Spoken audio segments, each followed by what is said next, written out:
السلام علیکم دوستوں، میں ہوں ارم اقبال۔ آپ دیکھ رہے ہیں چینل اردو ڈسکوری 5۔ نئے آنے والے ساتھیوں سے گزارش ہے میرے چینل کو لائک کر دیں، سبسکرائب کر دیں اور ساتھ لگے بیل آئیکن کو پریس کر دیں تاکہ ہر آنے والی نئی ویڈیو آپ تک جلد از جلد پہنچ سکے۔ میری آج کی ویڈیو کا ٹائٹل ہے مال و دولت کی حقیقت۔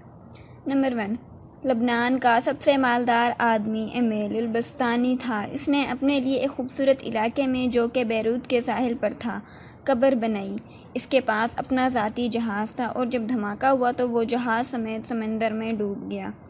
لاکھوں ڈالر خرچ کرنے کے بعد اس کے جہاز کا پتہ تو چل گیا لیکن لاش نہیں ملی تاکہ اسے اس قبر میں دفن کیا جائے جو اس نے خود بنائی تھی۔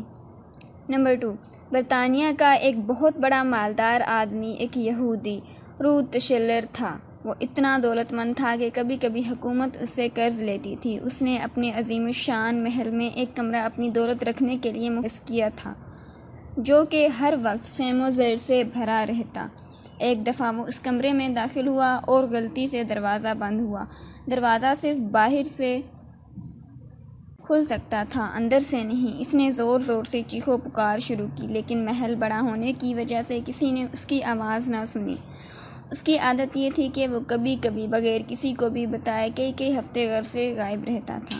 جب وہ کسی کو نظر نہ آیا تو گھر والوں نے سوچا کہ حسب عادت کہیں چلا گیا ہوگا۔ وہ برابر چیختا رہا یہاں تک کہ اسے سخت بھوک اور پیاس لگی۔ اس نے اپنی انگلی کو زخمی کیا اور کمرے کی دیوار پر لکھا، دنیا کا سب سے مالدار آدمی بھوک اور پیاس سے مر رہا ہے۔ اس کی لاش کئی ہفتے بعد دریافت ہوئی۔ یہ پیغام ان لوگوں کے لیے ہے جو سمجھتے ہیں کہ مال و دولت ہی ہر مشکل کا حل ہے اور دنیا کی ہر ضرورت اس سے پوری کی جا سکتی ہے۔ دنیا سے جانا ایک بڑا حادثہ ہے لیکن ہم نہیں جانتے کہ کب، کیسے اور کہاں جانا ہے۔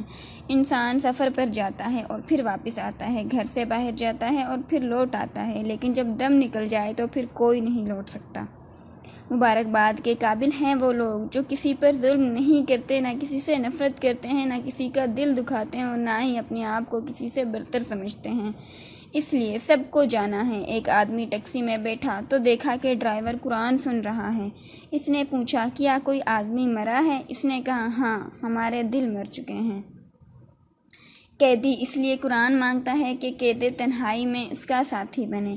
مریض ہاسپٹل میں اس لیے قرآن مانگتا ہے تاکہ اس کے مرض کو دور کرے، اور مردہ قبر میں تمنا کرے گا، کاش میں قرآن پڑھتا تو آج میرا غم خوار ہوتا۔